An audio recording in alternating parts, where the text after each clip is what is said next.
The stars had always looked far away and cold to people on Earth. For hundreds of years, humans worked hard to build ships that could reach them. They did not rush. They learned slowly and carefully. At last, the day came when the first real fleet left the solar system. It was not huge. It was small, but strong. The flagship was a cruiser called Endurance. Captain Daniel Hayes stood on the bridge. He was a tall man with calm eyes and short brown hair. He had spent most of his life training for this moment. Next to him stood Lieutenant Commander Sofia Ramirez. She was quick and smart, with dark hair tied back tight. She watched every screen like a hawk. In the engine room, far below, Chief Engineer William Carter made sure the ship stayed alive.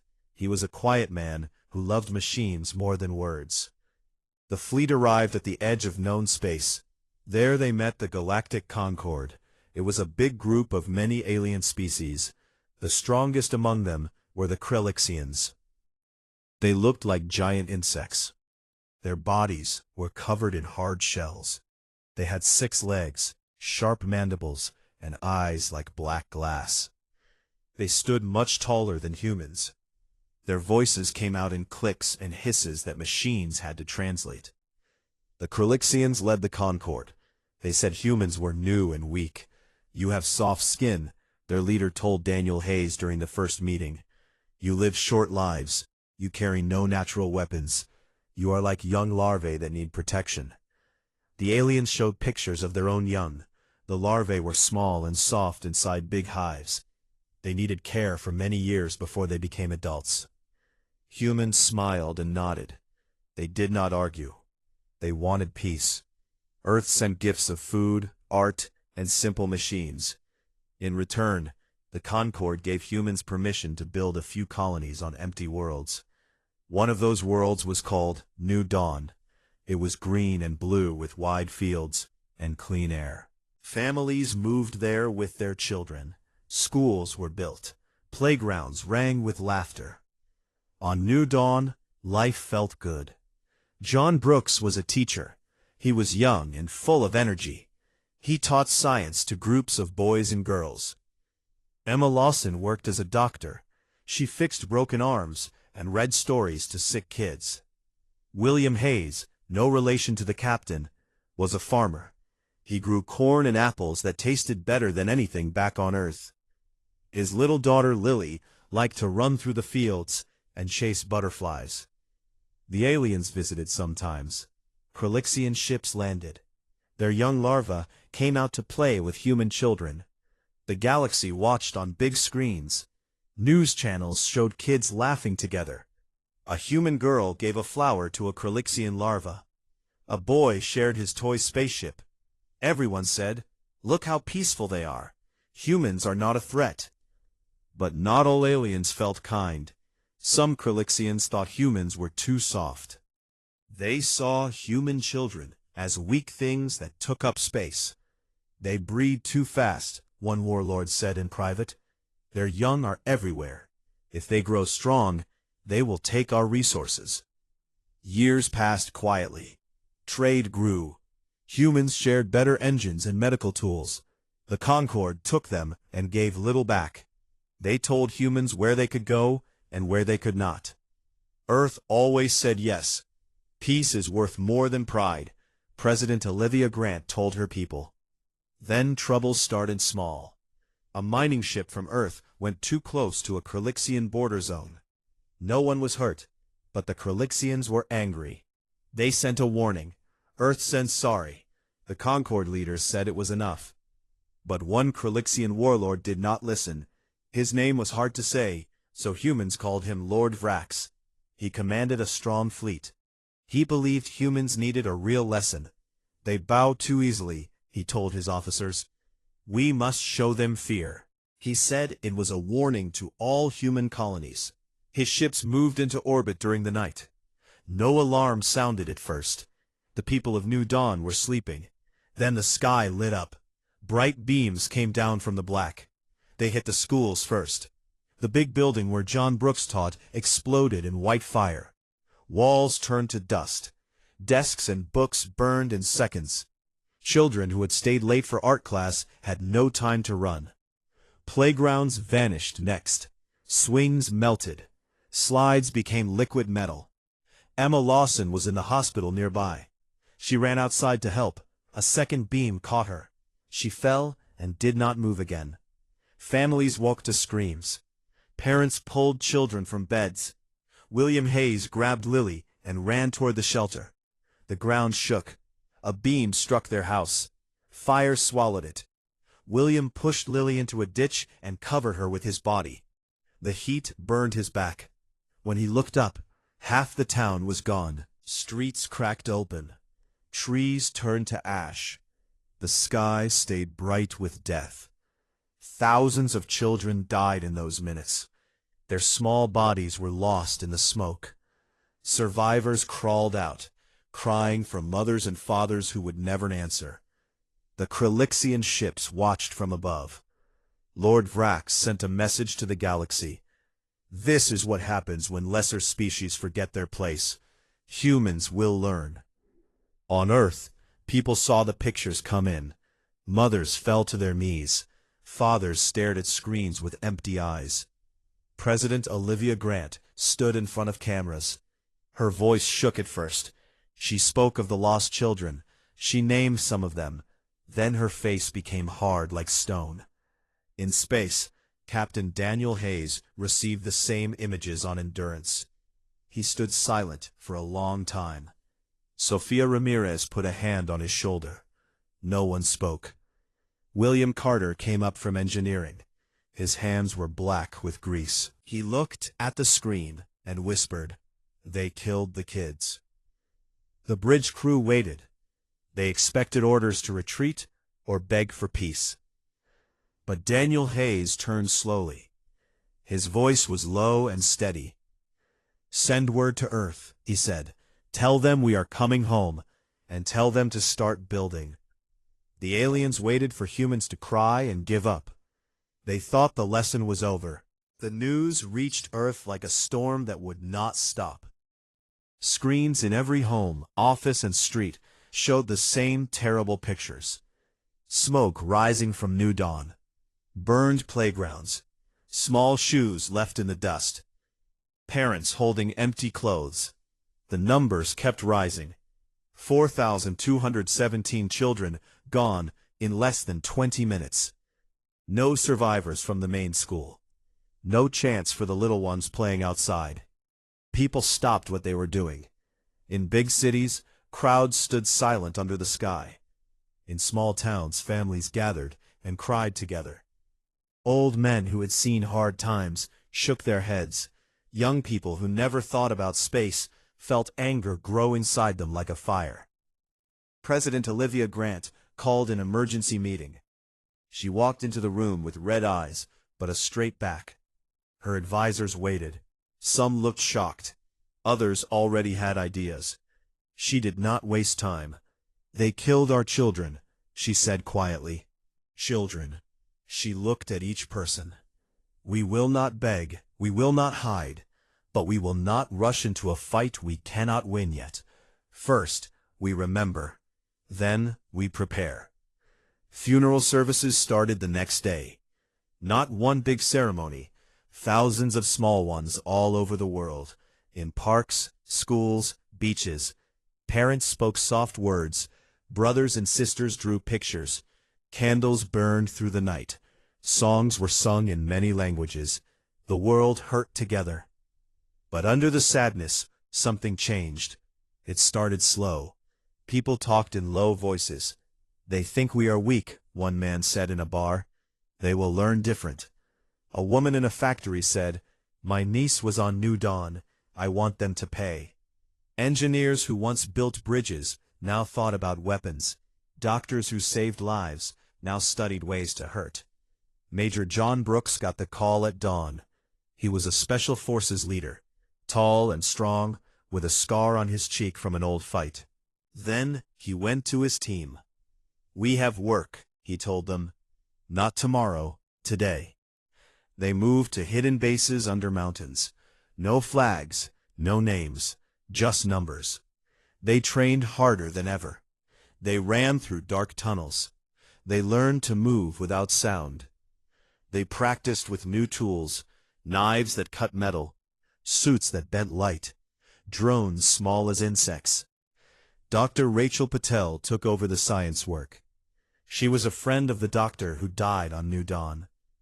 Rachel had kind eyes and fast hands. She worked in a secret lab. She looked at pieces of Kralixian weapons brought back by spies. "Their tech is good," she said to her team, "but we can make it better." They took alien guns apart. They found weak points. They made human versions stronger, smaller, deadlier. They built missiles that flew faster than sound. They made armor that stopped lasers. They created toxins that only hurt Kralixian bodies. Not to kill adults right away. To make hives empty over time. Factories changed fast. Car plants stopped making cars. They made parts for ships. Toy factories built drones. Food companies sent supplies to secret bases. Everyone worked long hours. No one complained. The pain of New Dawn pushed them forward. On the other side of space, the Kralixians watched human broadcasts. They saw the funerals. They saw people crying. They laughed in their clicking voices. "See," Lord Vrax said to his officers, "they mourn like animals after a hunt. They will not fight. They will submit." High Commander Crix, the leader of the Concord, agreed. "Humans are too emotional. They break easy. We will demand more tribute. They will give it." But some aliens from smaller species were not so sure. They whispered, "Humans are strange. They love their young too much. When that love turns to hate," they did not finish. Back on Earth, Captain Daniel Hayes brought Endurance home. The ship landed in a quiet bay. No parade, no cheers, just silence. He met with President Grant in private. "What do we do?" she asked. He looked out at the stars. "We wait," he said. "We build. We learn everything about them. Their ships, their hives, their weak spots. Then, when they think we are broken, we show them we are not." Sofia Ramirez stood beside him. "They killed kids who played with their larvae," she said. "They thought it made us friends. It made us remember."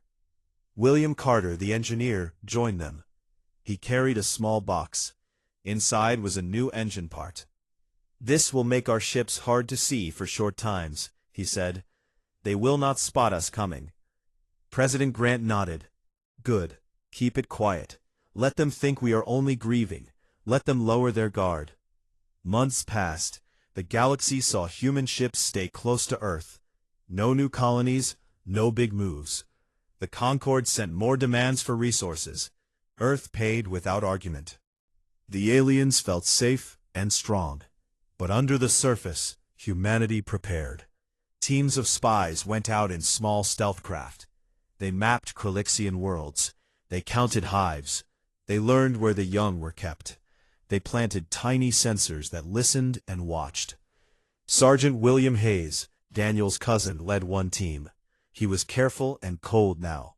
He had lost his niece Lily on New Dawn. He never spoke her name. But every night he looked at her picture before sleep. One spy team found something important. A big breeding world called Hive Prime. Millions of larvae lived there. Guarded, but not enough. "If we hit this," the team leader whispered, "they lose a whole generation." The report went back to Earth. Plans grew bigger. On the news, humans still looked sad. Funerals continued for the lost. Memorials rose in every city. A statue of a child holding a flower. Words carved below. "Never again." The Kralixians saw the statues. They laughed again. "They build toys for the dead," Lord Vrax said. "Pathetic." But in hidden rooms on Earth, leaders met. Maps covered tables. Lines showed attack paths. Numbers showed ships, weapons, times. President Grant spoke last. "We do not want war," she said. "But they forced it. They took our future. Now we take theirs." She looked at Daniel Hayes. "When the time comes, Endurance leads." He nodded. "We will make them remember the name of every child." Outside, the world waited. Quiet, patient, angry. The aliens thought humanity was finished. They would soon learn the truth. The dark side was waking up. Humanity did not shout its anger to the stars. It stayed quiet. Ships stopped moving in big groups. No loud announcements came from Earth. The galaxy saw only funerals and sad faces on screens. The Krelixians felt safe. They thought the lesson on New Dawn worked. Humans would stay small and quiet forever. But in the dark between stars, things moved. Small ships slipped out from hidden Earth bases. They were black and silent. No lights, no signals. They used new engines made by William Carter. The engines bent light a little. Sensors saw nothing. These ghost ships carried teams of soldiers.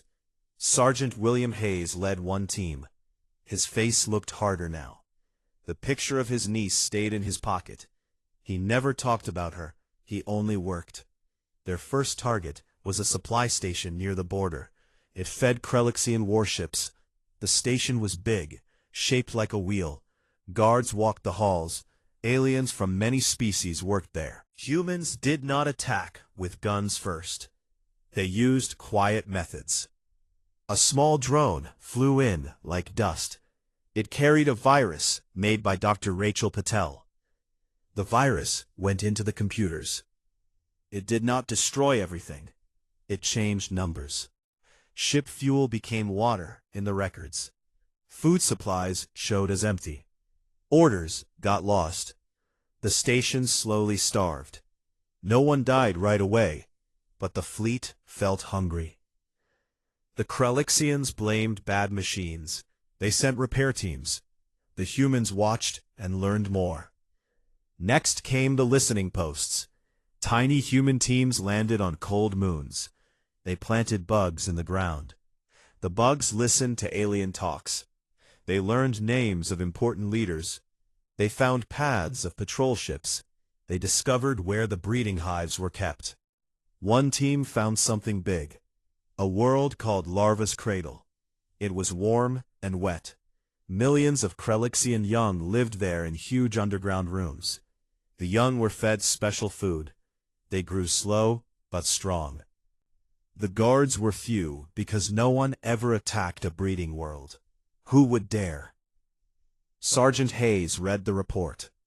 His hands closed tight. "This is where we start," he said to his men. They planned for weeks. No rush. Every detail mattered. They practiced in dark rooms on Earth. They learned the smell of Krelixian air. They trained to move in low gravity. They carried small bombs that made no sound.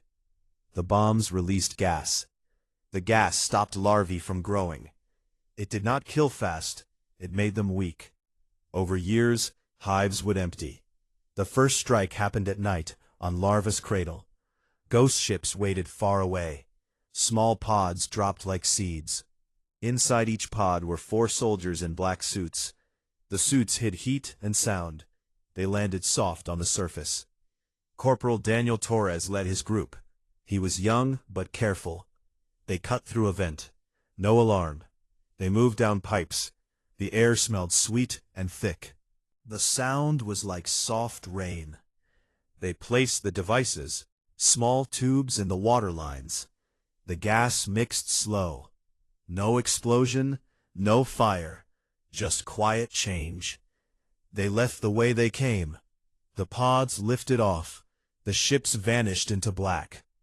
Days later, reports came. Larvae stopped eating well. Some turned slow. Doctors on the world said it was a sickness. They did not know why. The Concords sent help, but the sickness spread to other hives. Not fast, slow, like a shadow growing. The galaxy started to notice. Trade ships whispered, "Humans are doing something."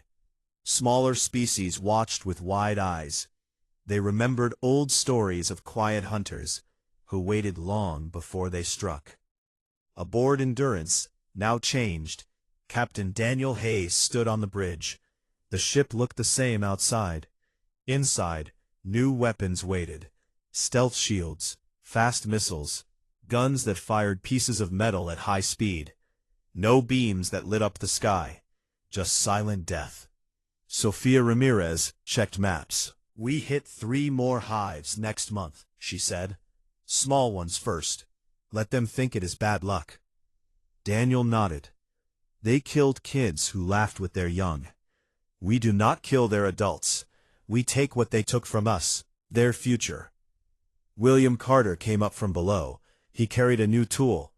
"This jammer will block their calls for help. Short time only. Enough." They did not smile. No joy in their eyes. Only cold purpose. On Earth, life looked normal to outsiders. People went to work. Children played in parks. But factories ran day and night. New ships grew in hidden yards. Volunteers joined secret training. Old soldiers taught young ones tricks from past wars. Ways to hurt without being seen. Ways to scare without showing face. President Olivia Grant spoke to the people sometimes. Short words. We remember. We prepare. We wait. No one knew the full plan, but they felt it. The anger turned to focus. The Krelixians grew angry too. They sent more patrols. They found nothing. Their sensors saw empty space. Lord Vrax shouted in meetings. "They hide like rats. Find them." High Commander Crix stayed calm. "They are weak. This is nothing. Soon they will beg again." But deep in their minds, doubt started. Reports of sick larvae came every week. Numbers dropped. Hives that should be full looked half empty. Young ones died before they could walk on 6 legs. One alien diplomat from a small species met a human trader in secret. "What are you doing?" the alien asked. The human smiled thin. "Nothing yet. But remember New Dawn. Remember the children." The alien left fast, fear in his eyes. Months went by. More hives felt the touch. Not all at once, spread out. Like poison in a river, slow but sure. Then came the first big sign. A Krelixian fleet lost contact with a supply world. Ships waited for fuel. None came. They drifted.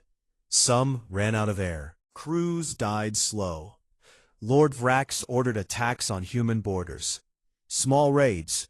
They hit empty stations. No one there. Traps waited instead. Mines that looked like rocks. They tore ships apart. No survivors. The Concord started to worry. Other species talked more. "Humans are not fighting fair," one said. "They strike and disappear." A wise old alien from a peaceful race spoke in council. "They are not weak. They are patient. We woke something old in them. Something that waits for the right moment." The Krelixians laughed loud. "We will crush them when they show themselves." But the strikes kept coming. Quiet, clean, no mercy. No hate shown on faces. Just work. Sergeant Hayes came back from another mission. His team lost one man. A good friend. He sat alone in his room. He looked at the picture of Lily again. "Soon," he whispered. On Earth, a new memorial opened. Names of every lost child carved in stone. People touched the names. Tears fell. But eyes looked harder now. The galaxy waited. They felt the change. Humans were not broken. They were ready. The Shadow War had started, and it was only beginning. The Galactic Concord could not stay quiet anymore. Too many hives had sick young. Too many supply lines broke without reason. Too many ships vanished in empty space. High Commander Crix called the biggest meeting in years. Leaders from every species came. The room was huge and cold. Lights were low. Voices clicked and hummed. Lord Vrax stood tall. His shell shone black. "Humans did this," he said. "They hide and bite like insects in the dark. We must end them now." Other leaders looked worried. One small alien with feathers said, "They have not attacked our worlds openly. Only hives and supplies. Maybe we talk first." Vrax laughed hard. Talk? They are prey. We go to their border with the full fleet. We demand surrender. If they refuse, we burn their homeworld. Crix thought long. Then he nodded. We show strength. 1,000,000 ships. All species send what they can. Humans will see they cannot win. The Concord fleet gathered near the human edge of space. Ships filled the sky like stars gone wrong.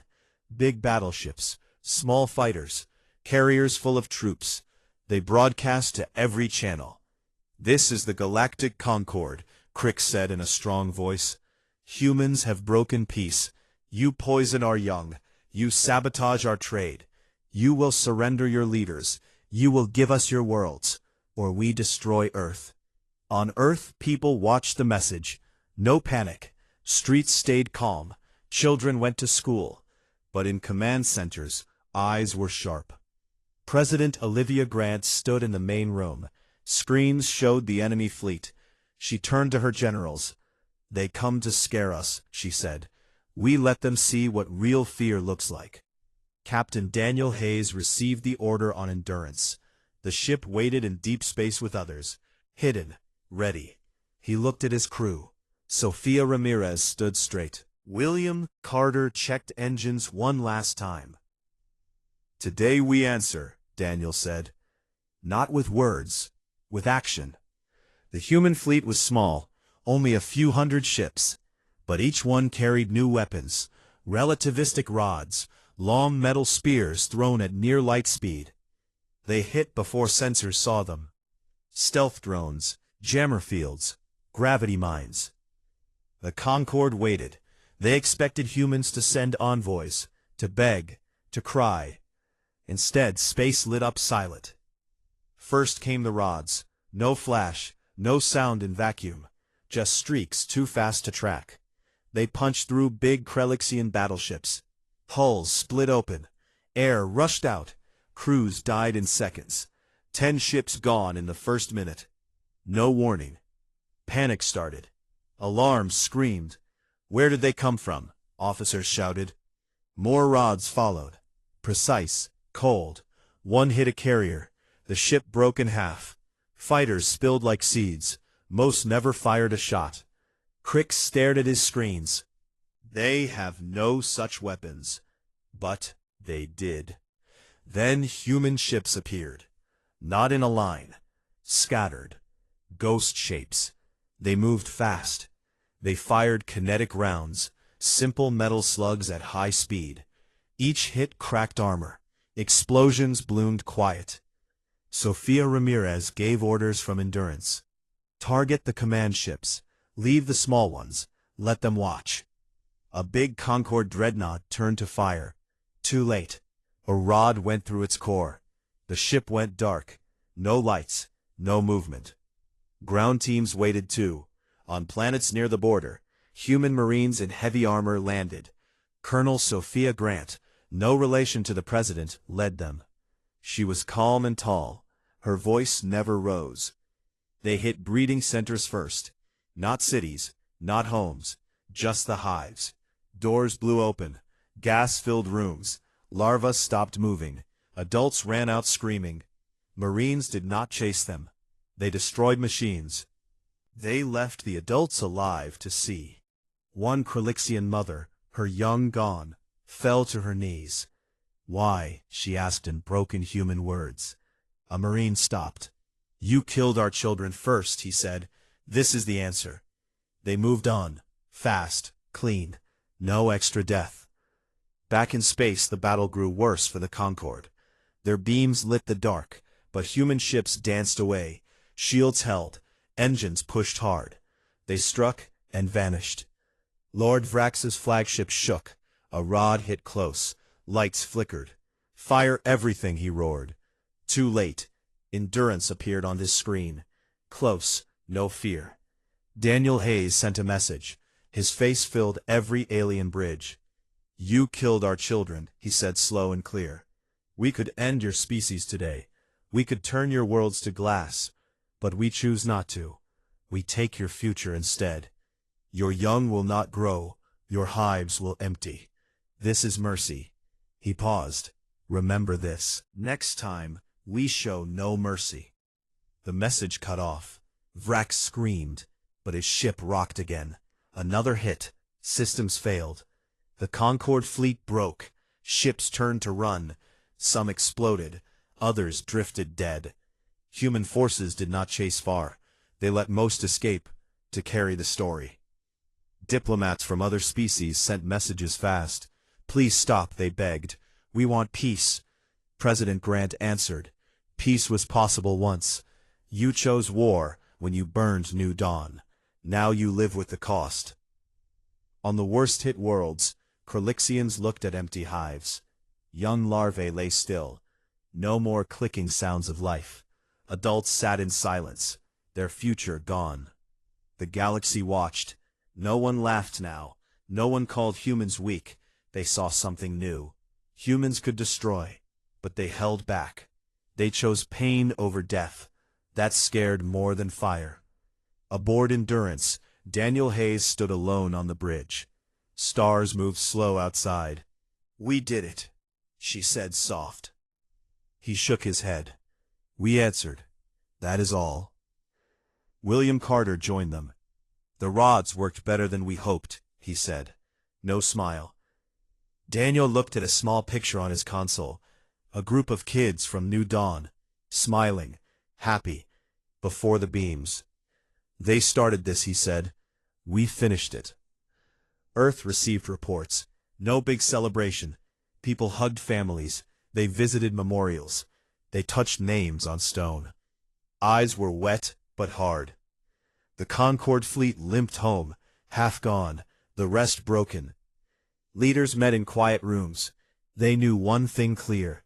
Humans were not prey. They were something worse when pushed. They were parents who lost too much. And they remembered.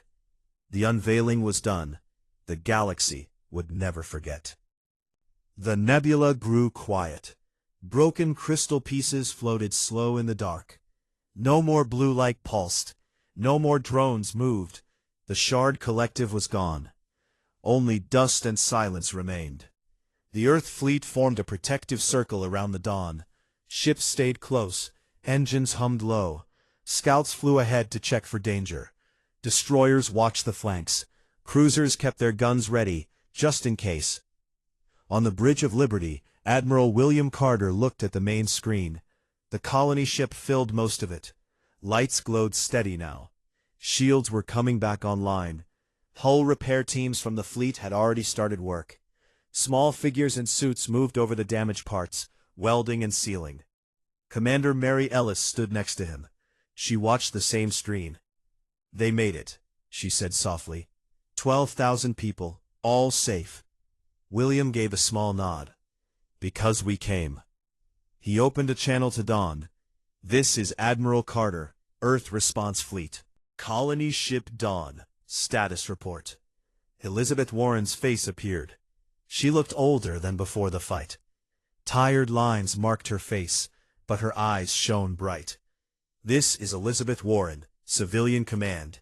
We are stable. Life support holding. No critical injuries left untreated. We owe you everything. William shook his head once. You held on. That was enough. We're escorting you to the nearest safe jump point. From there, you can decide where to go next. Earth is open if you want it. Elizabeth smiled. We will talk about that. But first, thank you. From all of us. The channel closed. William looked around the bridge. Crew members watched him. No one spoke. They did not need to. The job was done. Across the fleet, people began to relax a little. On Vanguard, Captain Robert Klein leaned back in his chair. His hands rested loose on the arms. Stand down from battle stations, he said. Secure weapons, but keep sensors sharp. Crew members moved slow. They checked systems. They drank water. Some sat on the floor and closed their eyes for a minute. Lieutenant Susan Grant on Hawk walked the corridors. She stopped to talk to her people. Good work, she said. Real good work. One young crewman looked up. Did we lose anyone? Susan paused. Some. Not as many as it could have been.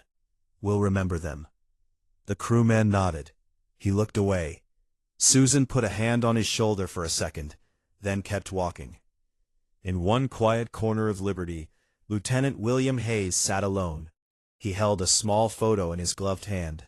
It showed him and his brother John, years ago, standing in front of a mountain on Earth, both smiling. William stared at it a long time. Then he put it back in his pocket. "For you," he whispered. "We got them home." The fleet started to move. Slow at first. Engines pushed gentle. The colony ship was big and slow now. But it followed. Lights on its hull blinked in thanks. Small messages came over open channels from people inside. Short words, children's voices, old psalms. The fleet listened. No one turned them off. Far away, on Harmony 9, the council station picked up the signals. Lyra Voss stood at her console again. She played the battle logs that probes had sent back. She watched human ships charge. She watched crystals break. She watched the Nexus explode. Gorv, the Vorath engineer, stood beside her. His forearms were still. "They did it," he said. "No council help. Just them." Lyra's skin shifted to soft green. They came for family. Not for land, not for power, just family. Gorv made a low sound. "Deathworlders, we called them monsters. Maybe we were wrong." Lyra sent the full report to the council. No words added, just the truth.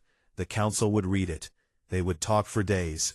They would change nothing right away. But the story would spread. Ships would tell it in ports. Traders would carry it to new worlds. The galaxy would hear how a desperate call woke something old and strong. Back with the fleet, the jump point came closer. Stars stretched as ships prepared to fold space again.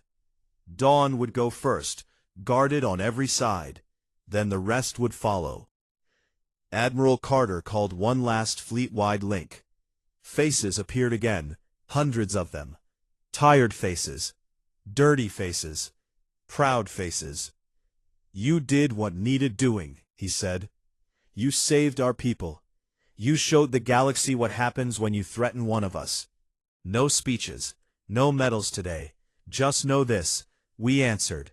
We always will." He paused. "Go home when you're ready. Rest. Hug your families. But remember, if another call comes, we'll go again, because that's who we are." The link ended. No cheers, just quiet nods. Ships jumped one by one. Space folded. Light bent. The nebula fell behind. On Earth, William Carter finally left the bunker. He walked up through long tunnels. Fresh air hit his face when he reached the surface. The Rocky Mountains stood tall around him. Snow covered the peaks. The sun was rising. Mary Ellis walked beside him. They stopped on a high point. They looked out over green valleys and distant cities. "It's over," Mary said. William shook his head. "It's never over, but today, it's good." They stood quiet. Wind moved through the trees. Somewhere far below, people lived normal lives. They did not know yet what had happened in the deep black. They would learn soon. Stories would spread. Pride would grow. In time, the dawn reached safe space. Families stepped onto new ground. Children ran on grass again. Elizabeth Warren watched them. She thought of the fleet that had come from nowhere. She thought of voices on the comms. She thought of home.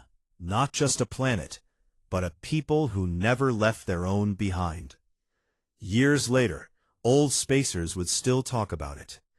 They would say how a single weak signal crossed the stars, how it found ears that listened, how Deathworlders rose like a storm to protect their blood. The transmission had been desperate, but it had not been ignored. And because of that, the galaxy learned something new. Some predators do not hunt for sport. Some predators guard what is theirs. And when they move, nothing in the void stands in their way.